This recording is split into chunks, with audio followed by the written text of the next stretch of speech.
दोस्तों नमस्कार। चलिए आज एक और एसएमई आईपीओ का एनालिसिस करते हैं। इस कंपनी का नाम है कैपिटल नंबर्स इन्फोटेक लिमिटेड। दोस्तों इस कंपनी का रजिस्टर्ड ऑफिस जो है वो कोलकाता में है। ये जो आईपीओ है दोस्तों 20 जनवरी 2025 को खुलकर 22 जनवरी 2025 को बंद हो जाएगा।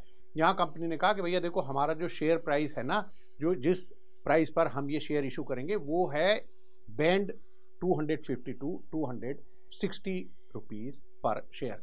और ये जो आईपीओ का साइज़ है ये भी एसएमई का काफ़ी बड़ा साइज़ है, क्योंकि कंपनी ने कहा कि हम 64,40,000 शेयर्स का ये इशू लेकर आ रहे हैं और इसकी जो प्राइस है वो होगी 169.37 करोड़ रुपीज़। यानी दोस्तों आप देख ही सकते हैं कि जो इशू साइज़ है लगभग 170 करोड़ का है। दोस्तों यहाँ पर जैसे मैंने आपको बताया कि जो फ्रेश इशू है वो रहेगा 50% यानी 32,20,000 शेयर्स का, और इसकी जो प्राइस है वो है 84.69 करोड़ रुपीज़। ये तो भैया कंपनी के पास आएगा। इसके अलावा दोस्तों ऑफर फॉर सेल जो है वो है 32,20,000 शेयर्स के ही, और उनकी भी जो प्राइस होगी वो 84.69 करोड़ रुपीज़ होगी। ये दोस्तों कंपनी ने अपने आप भी बता दिया और ऑफर फॉर सेल में होता भी है कि भैया ये कंपनी के पास नहीं आएगा, जो प्रमोटर्स हैं, शेयर होल्डर हैं, उनके पास ये जाएगा, जो कह रहे हैं कि भैया ले लो मेरे शेयर और मुझे पैसा दे दो। इनमें एक जैसे मुकुल गुप्ता जी हैं, उनके पास 17,08,020 जो शेयर्स हैं वो कह रहे हैं कि भैया मैं ये देने के लिए तैयार हूं। उनकी एवरेज कॉस्ट ऑफ एक्विजिशन दोस्तों केवल और केवल 4 पैसे थी। एक मिस्टर विपुल गुप्ता जी हैं, उन्होंने कहा कि भाई 3,23,790 शेयर्स ये मेरे ऑफर फॉर सेल हैं, और जो उनकी कॉस्ट ऑफ एक्विजिशन थी वो केवल और केवल 85 नए पैसा था।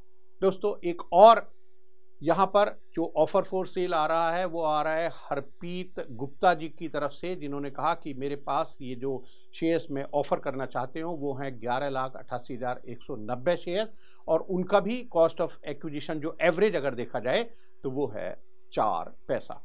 दोस्तों ये जो कंपनी है इसका बिजनेस समझते हैं। ये कंपनी ने कहा कि देखो हम एंगेज हैं in the business of digital consulting and IT engineering. Company ने कहा कि हम ऑफर करते हैं end to end software development solution to enterprises, startups को भी हम करते हैं, वर्ल्ड वाइड हम करते हैं। और ये बड़ी अच्छी बात है दोस्तों कि ये कंपनी जो है ना इसका लगभग 100% ही पिछले 3 सालों में पूरा रेवेन्यू जो था वो एक्सपोर्ट बिजनेस से आ रहा था। तो ये मैं समझता हूँ कंपनी जो है हमारे देश के लिए फॉरेन करेंसी भी यहाँ पर भैया लेकर आ रही है। कंपनी ने कहा कि भैया हम देखो सर्विसेज देते हैं इन टेक्नोलॉजिकल एडवांसमेंट।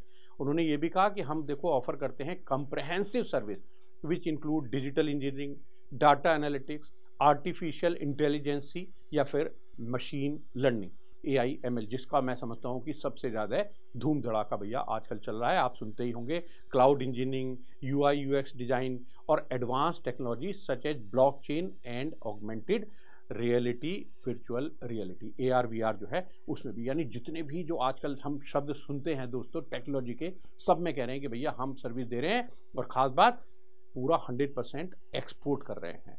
कंपनी ने ये भी कहा कि हमारे पास भैया देखो 500 से ज़्यादा IT प्रोफेशनल और कंसल्टेंट हैं जो सर्व कर रहे हैं 250 से ज़्यादा क्लाइंट्स को वर्ल्ड वाइड। बड़ी अच्छी बात है। कंपनी ने ये भी कहा कि देखो हम डिज़ाइन करते हैं, डेवलप करते हैं, मेंटेन करते हैं सॉफ्टवेयर सिस्टम को और सॉल्यूशन को, और नए नए एप्लीकेशन जो हैं वो भी हम बनाते हैं। तो ये तो बहुत अच्छी बात है। कंपनी IT में है और जितने भी लेटेस्ट टेक्नोलॉजी है मैं समझता हूँ सब में काम कर रहे हैं, एक्सपोर्ट भी कर रहे हैं। लेकिन मुझे एक बात इसमें थोड़ी डर की ये लगी कि भैया ये जो कंपनी है ना इसको जो सिक्योरिटी मार्केट के फ्लक्चुएशन का रिस्क भी है। अब आप कहेंगे कि भैया ये कोई इन्वेस्टमेंट कंपनी थोड़ी है जो सिक्योरिटी मार्जिन के रिस्क की आप फ्लक्चुएशन की बात कर रहे हैं। मैं आपको बताता हूँ कि मैं ये क्यों कह रहा हूँ, और इसको जानने के लिए दोस्तों आपको ये वीडियो प्लीज़ आखिर तक जरूर देखना होगा। पहले इसके फाइनेंशियल्स को देख लेते हैं दोस्तों। कंपनी की जो कैपिटल है 2022 फाइनेंशियल ईयर और 2023 फाइनेंशियल ईयर में केवल 11 लाख रुपए थी, लेकिन ये 2024 फाइनेंशियल ईयर में बढ़कर हो गई 21 करोड़ 20 लाख रुपए। दोस्तों इस कंपनी के जो रेवेन्यू है वो अगर मैं बताऊं रेवेन्यू फ्रॉम ऑपरेशन, तो फाइनेंशियल ईयर 2022 में लगभग 69 करोड़ थे, 2023 में काफ़ी बढ़े और वो हो गए लगभग 93 करोड़। 2024 में थोड़ा सा ही बस यहाँ पर इजाफा हुआ है, बढ़त हुई है, केवल 5 करोड़ के लगभग ये बढ़ा है और रेवेन्यू हो गया 98 करोड़ रुपीस। कंपनी ने अपनी 30 सितंबर 2024 की डिटेल भी दी है और वहाँ पर भी जो कंपनी का रेवेन्यू है वो है लगभग 50 करोड़ रुपीस। यानी अगर देखा जाए तो 6 महीने 50 कर लिया, अगर यही स्पीड शायद चली तो भैया अगले 6 महीने में अगर इसी रेशो से चलती रही कंपनी और अगर ये मंथ टू मंथ ऐसे ही टर्नओवर होती है तो शायद ये 100 करोड़ की टर्नओवर इस बार भी कर लेंगे। दोस्तों जैसे मैंने आपको कहा कि कंपनी ने बताया है कि भैया हमारी तो 22, 23, 24 तीनों साल में 100% एक्सपोर्ट सेल्स है। दोस्तों अब इसका प्रॉफिट आफ्टर टैक्स देख लेते हैं। 2022 फाइनेंशियल ईयर में जो पैट था वो था 16 करोड़ रुपये। 2023 में थोड़ा सा बढ़ा, टर्नओवर काफ़ी बढ़ी थी लेकिन प्रॉफिट कोई बहुत ज़्यादा नहीं बढ़ पाया और प्रॉफिट हुआ लगभग 17 करोड़ रुपीस। फिर दोस्तों ये 2024 में बढ़कर हो गया 26 करोड़ रुपए, तो ये लगभग 9 करोड़ रुपए बढ़ा, जबकि वहाँ पर मैं आपको बता रहा था कि जो रेवेन्यू था वो लगभग 5 करोड़ ही बढ़ा था। 30 सितंबर 2024 की भी डिटेल दी है कंपनी ने और कहा है कि भाई इसी 6 महीने के पीरियड में हमारा जो प्रॉफिट है वो 14 करोड़ रुपए हो गया। तो लगभग मैं समझता हूँ कि उसी रेशो में इनका स्टडी ग्रोथ चल रही है। एक और खास अच्छी बात दोस्तों मैंने इस कंपनी में देखी कि जो cash flow from operating activities है वो हमेशा पॉजिटिव रहा है।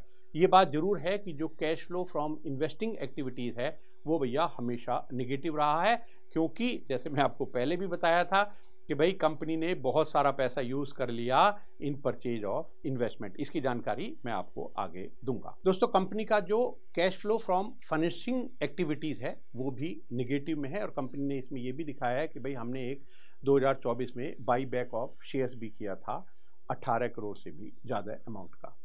दोस्तों एक और ख़ास बात, रिलेटेड पार्टी ट्रांजैक्शन में कंपनी ने बताया है कि भैया हमारी जो मेजर सेल ऑफ सर्विस है ना वो तो जो सब्सिडरी कंपनी है हम उसको ही करते हैं।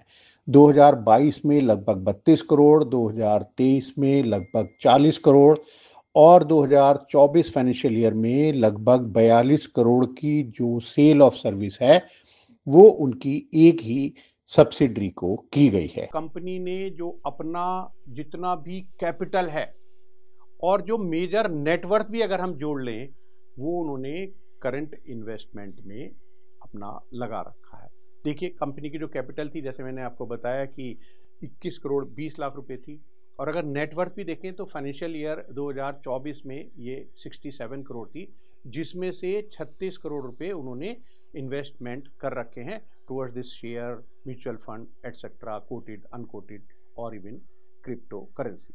दोस्तों 30 सितंबर 2024 को भी जो कैपिटल थी वो तो वही 21 करोड़ 20 लाख रुपए थी। यहाँ पर भी कंपनी ने इन्वेस्टमेंट कर रखा है, वो इन्वेस्टमेंट है उनका लगभग 50 करोड़ रुपीस। इस दिन पर दोस्तों जो नेटवर्थ थी कंपनी की वो लगभग 81 करोड़ है 30 सितंबर 2024 को और उसमें से 50 करोड़ रुपए इन्वेस्टमेंट कर रखा है कंपनी ने। दोस्तों यहाँ देखिए आरएचपी के पेज नंबर F9 से F24 के बीच में ऐसा लगता है देखने से कि भैया ये तो एक इन्वेस्टमेंट कंपनी बन गई और जो मेजर अमाउंट है वो इन्वेस्टमेंट कर दिया उन्होंने म्यूचुअल फंड में, इक्विटी इंस्ट्रूमेंट में, एक्सचेंज ट्रेडेड फंड में और तो और क्रिप्टो करेंसी में और फिर अनकोटेड इन्वेस्टमेंट भी कंपनी ने कर रखे हैं। दोस्तों इसके अलावा काफ़ी सिग्निफिकेंट अमाउंट जो है उन्होंने short term loans and advances भी हैं, ये उन्होंने दिया है अपने आरएचपी के पेज नंबर F25 पर, जिसमें कंपनी ने ये भी लिखा है कि भैया उन्होंने जो दिया है पैसा इस लोन्स एंड एडवांसेस में वो उनमें शामिल है balance with brokers like Zerodha, वजीर एक्स, इनको भैया उन्होंने इनको भी जो ब्रोकर हैं क्योंकि जब इन्वेस्टमेंट करते रहते हैं तो भैया उनको भी कुछ एडवांस यहाँ पर दे रखा है। और इसके अलावा कंपनी ने करंट एसेट्स में अगर देखें तो मार्जिन मनी फॉर डेरिवेटिव्स भी यहाँ पर कंपनी ने दे रखा है। दोस्तों अब जैसे मैं अपने हर एनालिसिस में भैया दो चीज़ जरूर देखता हूँ, एक तो फाइनेंशियल और एक जो हमसे भैया फंड ले रहे हो आप रिटेल इन्वेस्टर से उसका आप करोगे क्या। तो दोस्तों कंपनी ने जो ऑब्जेक्ट बताए हैं इस आईपीओ को लाने के, ऑब्जेक्ट नंबर 1 उन्होंने कहा भाई हम technical advancement of leading edge technology करेंगे और कंपनी ने कहा कि यहाँ पर हम 17.82 करोड़ रुपीस खर्च करेंगे। और इसकी दोस्तों डिटेल दी है कंपनी ने कि भैया ये 17.82 करोड़ रुपीस जो ये उन्होंने एक अपना पर्पस बताया कि technical advancement of leading edge technology, उसमें भैया कहाँ कहाँ करेंगे। एक तो कंपनी ने बताया कि भाई हम ह्यूमन रिसोर्सेज में 13.32 करोड़ रुपीस खर्च करेंगे और हम 77 एम्प्लॉयज रखेंगे और उनकी जो सैलरी है 1 साल की उसको हम यहाँ इस IPO प्रोसीड से यूज़ करेंगे। मुझे थोड़ा इसमें ये बस कन्फ्यूज़न है कि भाई ये तो आपके फिर परमानेंट एम्प्लॉय हो जाएंगे, ऐसा तो है नहीं कि आप 1 साल बाद उनको कह दोगे कि भैया टाटा बाय बाय, तो फिर ये 1 साल के बाद तो आपको अपने रेवेन्यू से ही देना पड़ेगा ये जो भी इनकी सैलरी है। उसके बाद ये आपको उनकी ज़रूरत रहेगी या नहीं रहेगी एक बार आप एडवांसमेंट कर लेंगे। तो ये मुझे लगता है कि कंपनी के मैनेजमेंट ने देखा होगा, बट ये मेरा एक इशू था। इसके अलावा दोस्तों कंपनी ने कहा है कि देखिए इसी ऑब्जेक्ट के लिए हम जो खर्च और करेंगे, एक बिजनेस डेवलपमेंट एक्सपेंसेस में 2.5 करोड़ रुपीज़ और हम भैया ट्रेड शो भी करेंगे उसमें 1 करोड़ रुपए खर्च करेंगे। इंफ्रास्ट्रक्चर लाइसेंस कॉस्ट के लिए हम 1 करोड़ रुपए और खर्च करेंगे और इस तरह से भैया ये ऑब्जेक्ट नंबर 1 की उन्होंने डिटेल दी है। एक और ऑब्जेक्ट बताया दोस्तों कंपनी ने, ऑब्जेक्ट नंबर 2, उन्होंने कहा है कि increase in spending on business development. यहाँ कंपनी ने कहा कि भाई हम 15 करोड़ रुपए इसमें खर्च करेंगे। यहाँ भी दोस्तों पूरी डिटेल दी है कि भाई 15 करोड़ रुपए कहाँ कहाँ खर्च करेंगे। एक तो उन्होंने कहा कि देखो यहाँ भी भैया हम कुछ लोग रखेंगे, ह्यूमन रिसोर्सेज रखेंगे और उसके ऊपर हम खर्च करेंगे 2.22 करोड़ रुपीज़। यहाँ भी कंपनी ने कहा कि भाई 9 स्टाफ रखेंगे हम और उनकी 12 महीने की सैलरी जो है वो हम यूज़ करेंगे और ये जो स्टाफ रखेंगे इस काम के लिए डोमेस्टिक और ग्लोबली दोनों जगह हम यूज़ करेंगे। इसके अलावा कंपनी ने कहा कि भाई इसी ऑब्जेक्ट के अंतर्गत हम जो डिजिटल मार्केटिंग है 4 करोड़ रुपए उसमें खर्च करेंगे, ट्रेड शो इस काम के लिए भी करेंगे, उसके लिए अलग से 3.5 करोड़ रुपए खर्च करेंगे और साथ में increase in spending on lead generation platform, वहाँ हम करेंगे 5.28 करोड़ रुपीज़। इस तरह से कहा उन्होंने कि भैया इस ऑब्जेक्ट के लिए ये हो गया 15 करोड़ रुपए का हिसाब, ट्रांसपेरेंटली भैया बता दिया सबको। एक और ऑब्जेक्ट नंबर 3 है, वहाँ उन्होंने कहा कि इन्वेस्टमेंट इन सब्सिडरी करेंगे 5 करोड़ रुपए। तो कंपनी ने ये भी बताया है कि भैया देखो हमारी 2 सब्सिडरीज हैं और वो सेम तरह का बिजनेस करती हैं। एक तो कंपनी ने कहा कि देखो एक हमारी जो सब्सिडी वो है होली ओन्ड सब्सिडरी और भैया उसका नाम है कैपिटल नंबर्स LLC।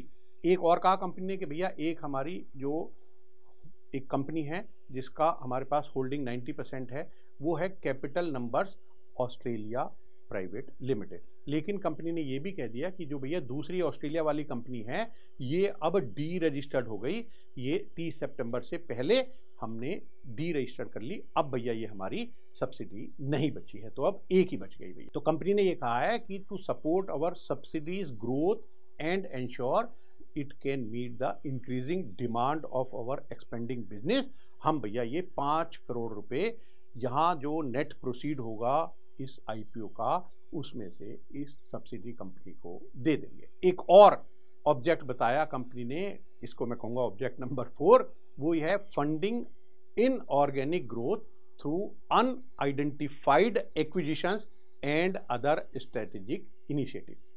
भैया कंपनी ने कहा कि देखो भैया अभी हमें नहीं पता ये जो हम इन्वेस्टमेंट करेंगे यहाँ पर एक्विजिशन करेंगे या जो अभी हमने कोई आइडेंटिफाई नहीं किया वो हम किस फॉर्म में करेंगे, वो हमारा इक्विटी में रहेगा, डेट में रहेगा, कोई और इंस्ट्रूमेंट करेंगे या कॉम्बिनेशन करेंगे, इन सब चीज़ों का मिला के अभी नहीं पता। बस अभी तो आप ये कह रहे हैं कि भैया ये एक ऑब्जेक्ट है हमारे। कंपनी ने ये भी कहा कि देखो हम जो ये यूज़ करेंगे पैसा, portion of the net proceed to undertake inorganic growth for which the target has not been identified. अभी भैया उसका टारगेट भी आइडेंटिफाई नहीं किया है। तो यहाँ जो है अमाउंट तो अभी क्लियर नहीं है, कुछ उसका एक लिमिट लगा रखी है, वो मैं बताऊंगा आपको कैसे। और एक और ऑब्जेक्ट है कंपनी का भैया जनरल कॉर्पोरेट पर्पज। यहाँ भी अभी बताया नहीं कि भैया वो जनरल कॉर्पोरेट पर्पज में जैसे होता है कि भाई उसका कोई स्पेसिफिक पर्पज तो होता नहीं, जनरल पर्पज है भैया, तो अमाउंट उसका भी नहीं होता। बस ये जरूर कहा है कि जो भी हमारा ये जो पैसा आएगा जिसको हम यूज़ करेंगे वो जो amount to be utilise for unidentified acquisition and general corporate purpose, ये भैया जो भी हमारी ग्रॉस प्रोसीड होगी उसके 35% से ज़्यादा हम इन दोनों में मिला के नहीं करेंगे और जो जनरल कॉर्पोरेट पर्पज है उसमें 25% ऑफ ग्रॉस प्रोसीड से ज़्यादा हम यहाँ पर यूज़ नहीं करेंगे। तो दोस्तों यहाँ जो टोटल डिटेल दी है, जो अमाउंट स्पेसिफाइड है, बिल्कुल बता दिया कि कहाँ कहाँ कितना कितना पैसा खर्च होगा, वो अभी के लिए केवल और केवल 37.82 करोड़ का है। इशू साइज जो है वो 169.37 करोड़ रुपीस है। इसीलिए मैं कह रहा था कि भैया पूरा पैसा यहाँ नहीं आएगा, लेकिन आएगा, क्योंकि आना तो है 84.69 करोड़ रुपीस तो कंपनी में ही जाना है फ्रेश इशू के अगेंस्ट में। ठीक है, अभी उसकी जो डिटेल है वो 37.82 करोड़ की दी है। बाकी के लिए उन्होंने भैया लिमिट बता दी है कि हम इसका 35% या 25% से ज़्यादा पैसा नहीं खर्च करेंगे। और एक बात और है कि भाई जो पब्लिक इशू के जो एक्सपेंसेस होंगे वो भी यहाँ पर इसी पैसे से कंपनी को खर्च करना है। तो दोस्तों, मेरी तरफ से आज इस पब्लिक इशू के लिए बस इतनी ही जानकारी। मैं एंड में जैसे हमेशा बताता हूँ, एक बार फिर बता दूँ, किसी भी एजेंसी ने, किसी गवर्नमेंट ने, किसी रेगुलेटर ने भैया मुझे ऑथराइज नहीं करा कि मैं इन्वेस्टर को कह सकूं कि भैया ये कंपनी अच्छी है फटाफट लगा दो, या ये कंपनी अच्छी नहीं है इसमें मत लगाना। हम तो जीएमपी भी डिस्कस नहीं करते भैया। वो आप और बहुत सारे सोर्स आपके पास हो सकते हैं, आपके दोस्त, रिश्तेदार, मित्र, कोई और आपके गुरु, उनसे आप समझ लीजिएगा। मेरे जितने समझ आता है आरएचपी में, मैं बस उतनी जानकारी आपको देने की कोशिश करता हूं। जो भी इनके प्लस माइनस पॉइंट होते हैं, जो भी मुझे लगता है ये बढ़िया है, जो मुझे लगता है कि यहाँ कुछ इशू हैं जो हमारी समझ में आता है, वो हम आपको बता देते हैं। मेरी आपसे फिर रिक्वेस्ट है, प्लीज़ जब भी आप किसी भी इन्वेस्टमेंट की तरफ सोचें, कंपनी के आरएचपी को आप भी ध्यान से जरूर पढ़ लें। नमस्कार दोस्तों।